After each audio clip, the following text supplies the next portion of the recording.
Welcome to the Refine and Shine, the podcast dedicated to mastering the art of continuous improvement and optimizing every aspect of your life.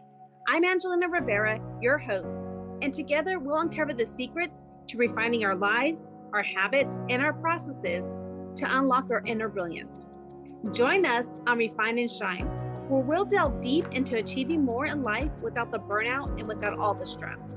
This podcast is your platform for a more fulfilling life through continuous improvement and personal growth. In each episode, I and a diverse array of guests discuss practical strategies for up-leveling every aspect of your life. From developing good habits and organizing your space to refining your mindset and personal goals, we're going to explore it all. Our guests share personal stories about the systems they've developed or systems they've used and the tweaks they've made in their lives when refinement was needed, allowing them to truly shine. Listen to Refine and Shine to learn how you can implement continuous improvement techniques in your daily routine, develop and maintain healthy habits that lead to success and satisfaction, organize your life to reduce the stress and increase your productivity, foster a growth mindset that propels you to new heights. My mission is to inspire you to take bold action, make positive changes, and become the best version of yourself. Whether you're aiming to elevate your career, nurture meaningful relationships, or enhance your overall well-being, Refine and Shine is your guiding light. With over 25 years of experience in continuous improvement, I help businesses streamline their processes, establish efficient work areas, and implement standard work protocols. I have trained over 600 individuals and teams in process improvement, optimizing workflows, and enhancing overall operational efficiency. Tune in every week as we embark on an enlightening journey, exploring paths to refinement and illuminating the way to shine in every area of our lives. Subscribe now and join us on this journey to polish your life and let your best self shine through. Thank you for joining us on Refine and Shine. Hello, everyone. Welcome back to another episode of Refine and Shine podcast. I am so excited for my guest today because we are going to talk about a topic that many people don't often talk about, and that's going to be about mental health. My guest today is Mariana Estrada. She is a speaker and a licensed psychotherapist who works with creatives and professionals in high-stress industries. She helps her clients to manage anxiety, cope with the stressors that arise in their lives, and improve how they relate to themselves and to others. She also specializes in walk and talk therapy, men's issues, and forensic social work. As a speaker, she covers a variety of mental health and wellness topics relevant to her specialties, and she is passionate about sharing her knowledge and experience with authenticity, humor, and down-to-earth vibes. So thank you, Mariana, for being my guest here today. Thanks for having me. You're welcome. I want to know is how you got into this whole industry and, mental health, and what could you take us back to where you decided to get interested in this type of subject? Yeah, so we have to take it all the way back to high school for me. So in high school, I took a careers class, and, you take those aptitude tests to see what you might be, interested in. And so I scored really high on a few of these, careers, and one of them was social work. And at the time, I didn't really know much about social work. It was, new to me. So I read up on it, and I felt really drawn to it because you could practice social work in a variety of different, places. So hospitals, schools, community centers. And so that's what drew me into the career. As I started to look into social work a little bit more, I felt like it was the right career for me because it basically helps you to figure out the impact of social structures on the individual, and also make a difference in terms of, policy changes that could come up.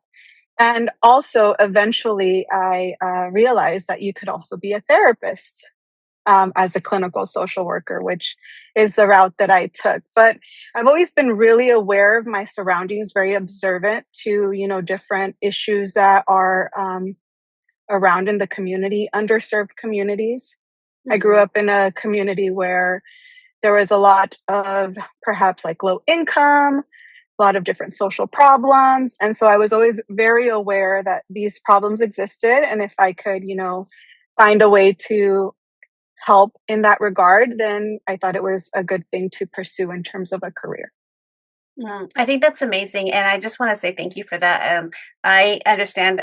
Also, growing up, we're both right. Like we talked earlier, we're both from California, but grew up in a very poor environment and lots of low income and all of those types of things. And one of the things that I appreciate is that you also focus on men's mental health, and that is a very underserved community. And so, what makes that a specialty for you? So I've been working with men for the past 7 years. So, yeah, this April was the 7 year mark. So, I've been working primarily with men in the forensic setting. So, that's why I mentioned one of my specialties is forensic social work. And so, that's, maximum security prisons, parole complexes. And so, in working with men, I realized, if men in the system are impacted and have all these needs, I wonder if we can catch men before they enter the system.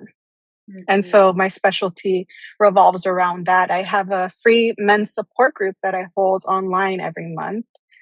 And that's my way of giving back. A lot of services are, costly. Sometimes people don't have the access. And so I figure that's one way. And so, yeah, through my work in forensics, I got, interested in working with men in the greater community as well.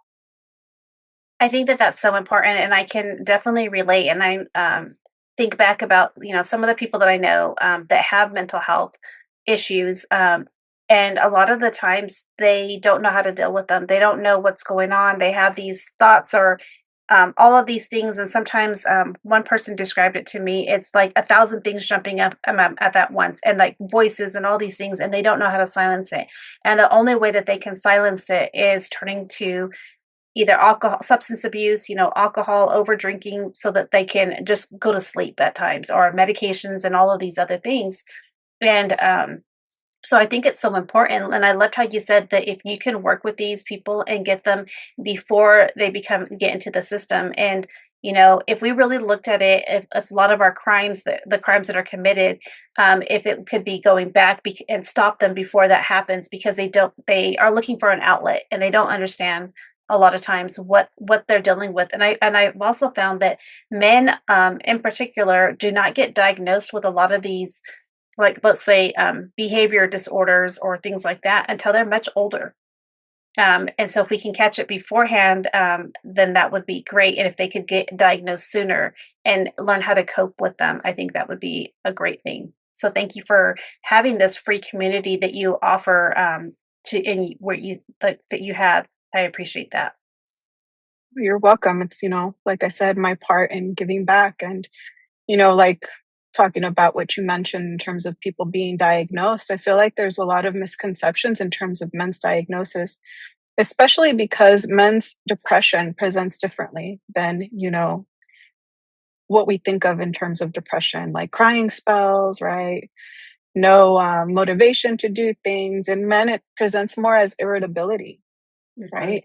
And that might be diagnosed, misdiagnosed with another condition. And, if we're not sure what the condition is, then how can we treat it appropriately? And I think that's another thing that, if people, men in particular, can come into a support group and, just talk about what they're experiencing, they might find that, they find community in other people and like, oh, that's what I go through as well. And this person's diagnosed with depression, or this person seeks mental health support elsewhere. So I think that's the important piece, is to have these resources available and accessible to people so that they can get the assistance that they may need. Mm. I think that's so important, and I loved how you said that the depression, for females and males is very different, and that's the thing that you know, we are the same, but we are different. Like our species are different, and so that's really important as well. And I know that I've had loved ones that are males who've been diagnosed with depression, and I've also had females that have been diagnosed with depression. And yes, I look at it and I've now realized, and just with you saying that, yes, irritability in men is very easy, to see. And a lot of times too, for males, they're told as a young age, if you are feeling those types of depression or feelings of just anything different that is not considered what I'm doing with quotation marks, or quotations, normal, that you're not supposed to cry. You're not supposed to have these feelings, like you got to man up and all of these other things. And that's just the harsh way of what our system, our reality is. And we need to educate people that it is okay for men to cry. I mean, I'm a religious person, and the shortest verse in the Bible is Jesus wept, and so why do we, make fun of people or tell them that they're not supposed to do this, or that then crying is bad? I think crying is one of the best ways to release all those stored up emotions that we have. You touch on a great point. I agree. It's one of the things that I often find myself telling men, that it's okay to cry. It's okay to have feelings about this tough stuff that you're going through. And I also bring it into, you've mentioned a good religious, phrase, but, I also bring it up with people that may not be religious, right? If you have a biological ability to cry, right, there's a reason for that. And so there's a mechanism for that. And yeah, it's about normalizing, right? Because sometimes society structures, gender in a way where, yeah, it's not okay for men to cry. And it's not something that they can really afford to do. A lot of the times they're expected to be the ones that, hold it together for the family. And so, yeah, it's an important thing to get across to people that it's okay to share their emotions. I appreciate that.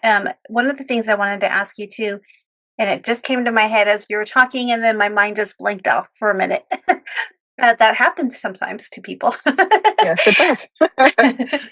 What would you? Oh yeah, I know what it was.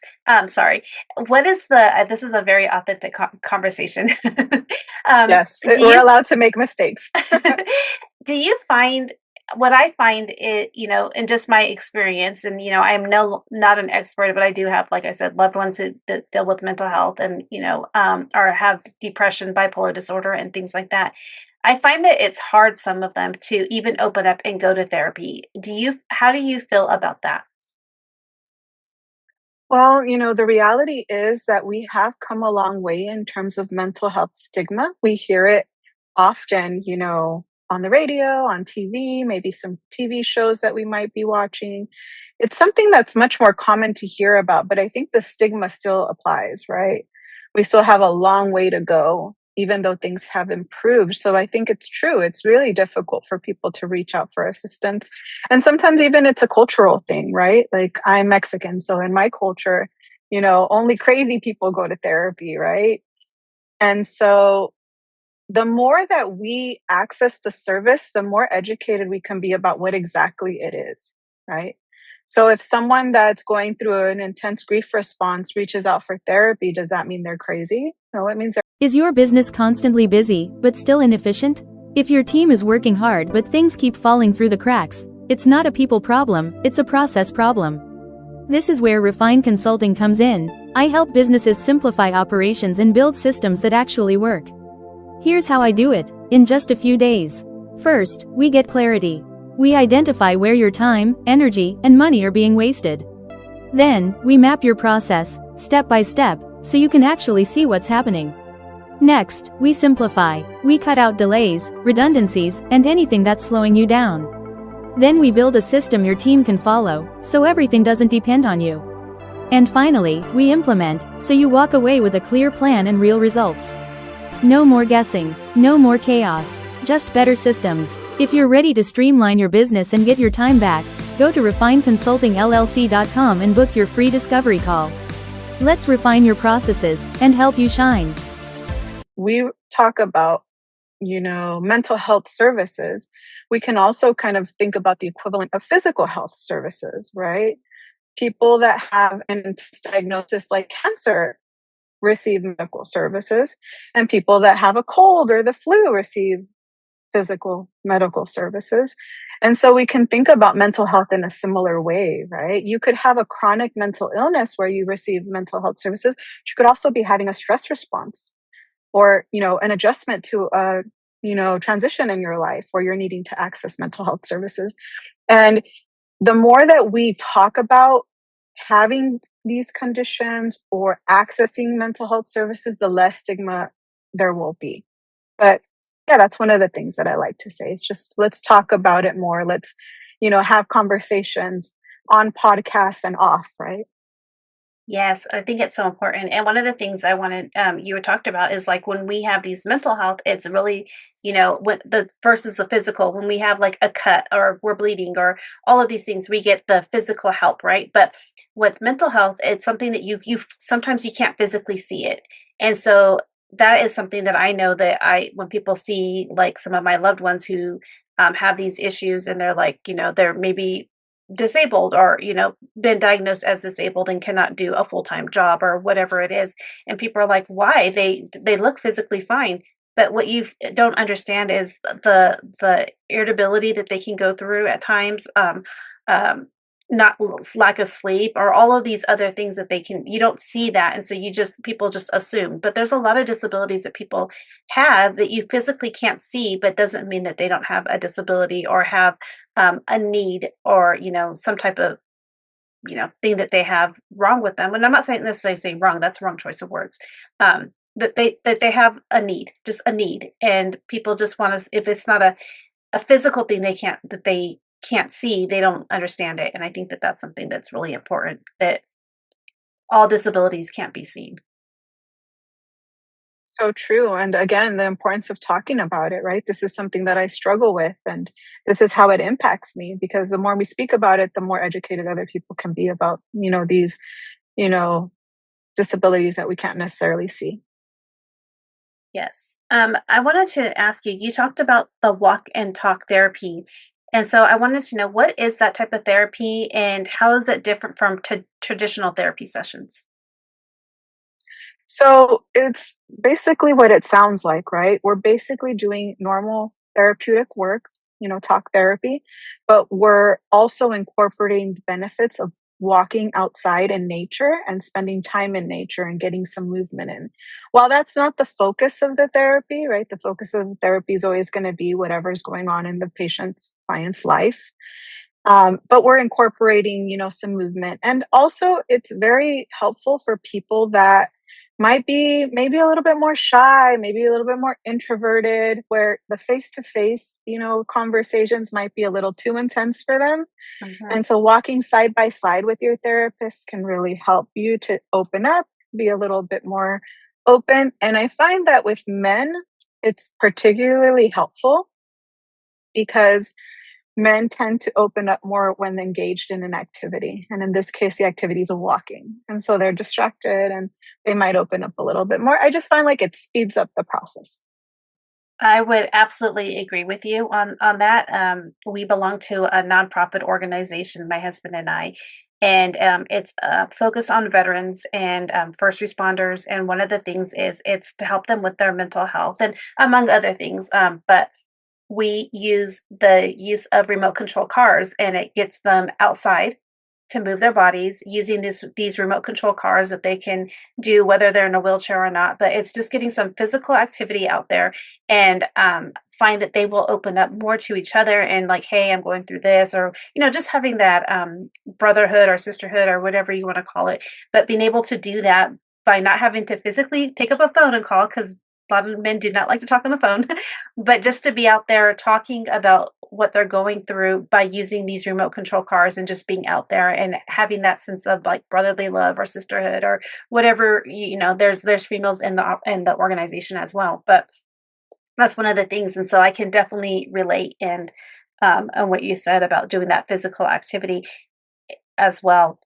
One of the things I wanted to know is, you talk about your work in forensics, forensic social work, and I wanted to know is how has that changed your perspective on mental health and human behavior? Well, I think it gave me a good sense of, the intense mental health symptoms that people in the legal system are experiencing and the effects that, being incarcerated has on people, right? So you're in a, you know, secure environment and you're also, very secluded from others. If you are in, what we call administrative segregation, right? That's an added isolation. And so that can have a lot of mental health, ramifications. And so working within the legal system, I've found that, yeah, there is a lot of work that needs to be done in the system in order to improve it, make better decisions in terms of how we house people that have committed crimes that also are having mental health concerns, because that's a big portion of the population. Mm, thank you for sharing that. I appreciate that. One of the things you also specialize in is you said you specialize in anxiety and stress management. And I'm just curious, is what is some of the biggest struggles that you see people are facing right now with that's causing this anxiety and stress? I think the burnout, right? Burnout is a huge, huge issue with people these days. So people are having to navigate, intense careers while also navigating home life. And, there's only so much time throughout the day. And I believe that, a lot of times it's the internal pressure that we're putting on ourselves, right? And also not having systems in place that allow us to take care of ourselves in a better way, and also set boundaries with our work. That's also very important. But I think it's just having all of these, different pressures and not having the boundaries in place in order to manage. You have said words that I absolutely love. I teach, and I help coach people on time management. And that's one of the things that we talk about is when, the first thing is in order, you have to take care of yourself. Because if you're not taking care of yourself, you cannot take care of any others. And so scheduling some time for yourself. And I love that you integrate walking with your therapy, because one of the things to take care of ourselves is getting that physical movement. And then I also love that you said boundaries, because some people want to say yes to everything, or, they feel bad if they say no. And no is an okay answer if you are not able to do stuff. I mean, we all have commitments to ourselves. And if we let go of those commitments because we want to help somebody out, well, I'm not saying that helping somebody out is a bad thing, but, say somebody calls you and says, "Hey, can you help take me to the grocery store right now?" And you're really working on a project that you really want to get done. Or maybe, you're journaling or something and you're just not feeling well and you really need to get these emotions out, right? But then you like, okay, this friend called me or this person called me, they need someone to go take them to the grocery store. I'm going to stop what I'm doing. Well, you're going to get anxious because you really wanted to work on this thing. And then you have this anxiety because you have to go help this person, when you can just say like, "Hey, I can't go right now, but can I have something I'm going on, but can we do it in about an hour?" Or, whatever it is. I think that that's important. And you don't always have to say yes to everything. Like, think about it. Does it align with your goals that you have for yourself? I think that's important. If it's going to disrupt your peace and you're already anxious enough, then you need to learn how, work on saying no, and no's okay. I think that's I important. agree 100%. And also, not only does it cause anxiety and delay, your completion of tasks, but it can also, breed resentment, Mhm. right? You go and you do it, but then you're resentful, and that doesn't help anybody. Yeah, especially if we're already overwhelmed, right? Why are we adding more to our plates? So I think that that's really important. Um, what do you think, some people have about the misconceptions about going to therapy? Going back to the cultural piece, it's just that only, crazy people go to therapy, only people that have intense mental health concerns, chronic mental illness, schizophrenia, bipolar disorder, only people diagnosed with these conditions need to go to therapy. I would want us to reframe that, right? Mhm. We go to therapy perhaps before something escalates into, a chronic issue, chronic illness. If we're having issues with setting boundaries, if we're having issues with communicating with our partner, maybe we can address those things early enough before it becomes, oh, we're dragging our partner to therapy because, things are not working out, or, we're experiencing some intense depression and now we have to go to therapy, or now we have to take medications. So I would say it's that therapy is not only for people with chronic mental illness, it's for everybody. We all have mental health, we all have mental wellness. So Absolutely. I agree. And it's like that communication is so important. And even think about it like a conversation with at work or whatever, and if you're just living the stuff, if you aren't having a good communication and at work, and you just let it build up and build up and build up, and then you just like have this rage or whatever, and it's easier to stop it and say, hey, can we talk about this? I don't understand the assignment, or I think I want to like, it's the same thing. It's just with a therapist, you're just having a third party help you navigate and help you get through the situation. I think that's important. I believe, and I loved how you said like everybody should go to therapy. I agree. I go to therapy because sometimes I just have a lot on my plate. I want to talk to somebody about what I'm going through, and somebody who's not going to judge me. I think that's important. And we all have our friends and all these other things, but I want somebody who's going to help guide me and listen and not say, oh, do this or do that. Like they're going to guide me, but not say, oh, we'll just stop that. Or, I don't need that. I want somebody who's trained to guide me correctly. Right. And perhaps also help you identify, some patterns that you might not be identifying. That's another thing, right? Like patterns of behavior that we might have that, an objective third party can help us identify. Yeah. Yeah. That's really helped me a lot.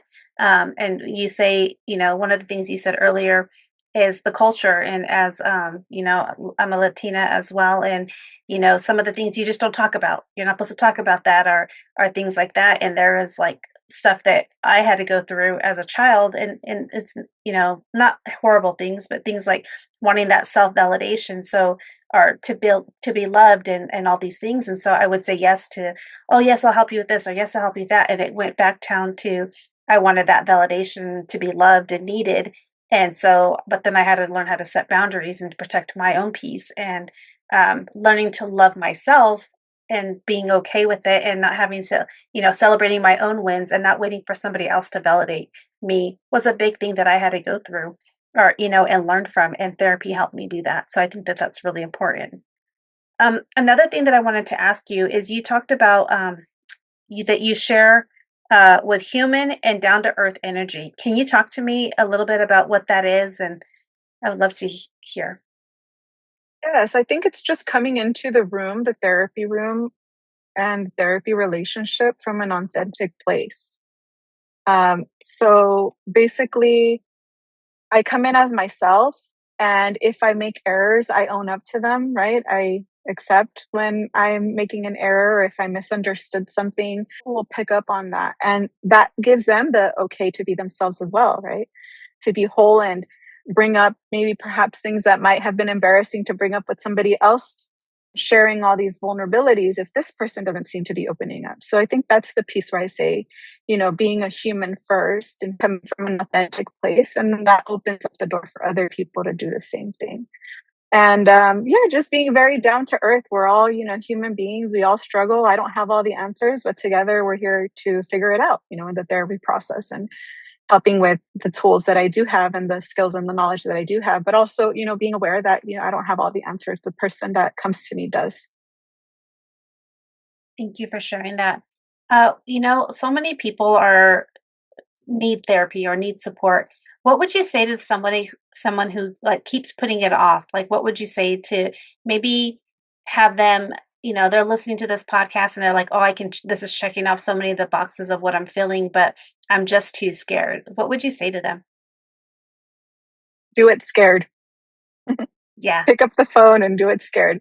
So I would say set up free consultations. Most therapists offer free 15-minute consultations. I know I do. So you pick 3, you do, some online research. A lot of people like to go to Psychology Today. There's also Latinx therapy. It's a directory where you can find therapists. So you just do, your online research, and maybe ask friends or family for, recommendations if they go to therapy. And then you just choose 3, right, that you think you like and you feel like, okay, this seems like a good match. And then you book the 3 15-minute consultations and go from there. But the biggest thing is do it scared. You're going to be scared. It's something new. You're not expected to be like, oh, yes, I'm so happy to be doing this, especially because it's an unknown and it's normal to be, nervous. So, yeah, that's my advice.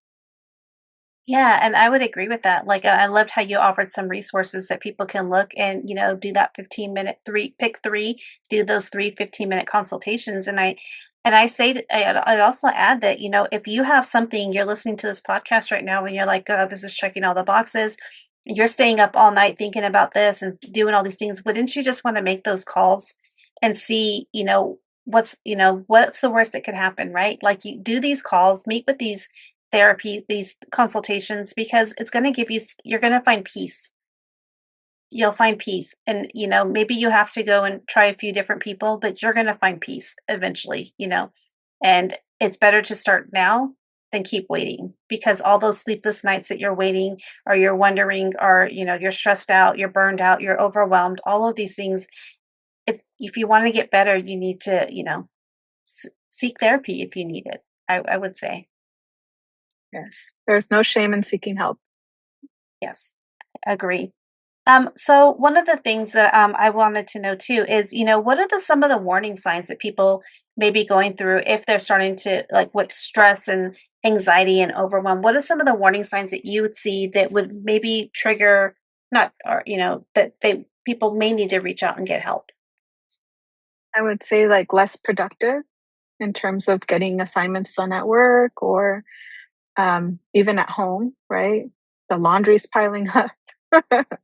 You having that motivation to get things done. Perhaps you're feeling emotionally disconnected from your work when usually you are very emotionally connected and you feel a sense of purpose in your work. I would say those are like the top 3 signs. I would also add maybe being a little bit more irritable, snappy with your partner or family. That's a big, big one as well. Well, thank you for sharing those things.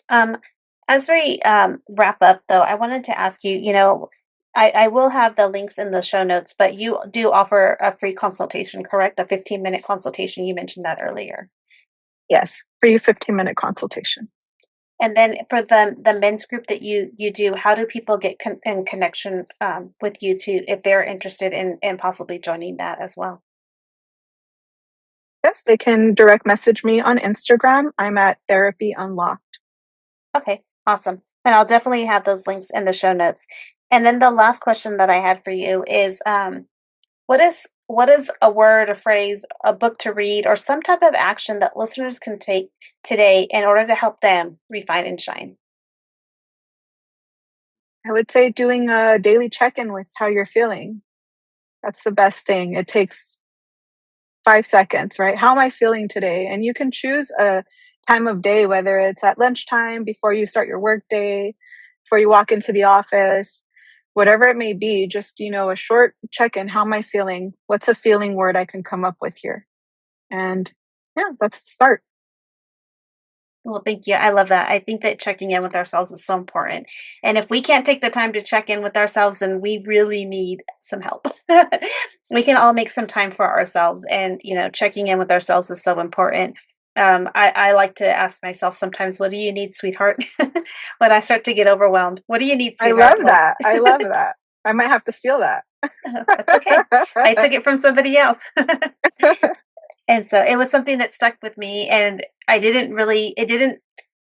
it and it didn't really, affect me, or something that I didn't think about. And then when I really needed it, in a time of overwhelm, I looked in the mirror and I was like, what do you need, sweetheart? And it just helped me relax so much. I also sometimes do the Mel Robbins high five in the mirror and just high five myself and like, you look great today, or, you got this. I think that those are simple tools that we can do in order to help us, especially when we're starting to feel the overwhelm, and all these other things. It's the little things we can do.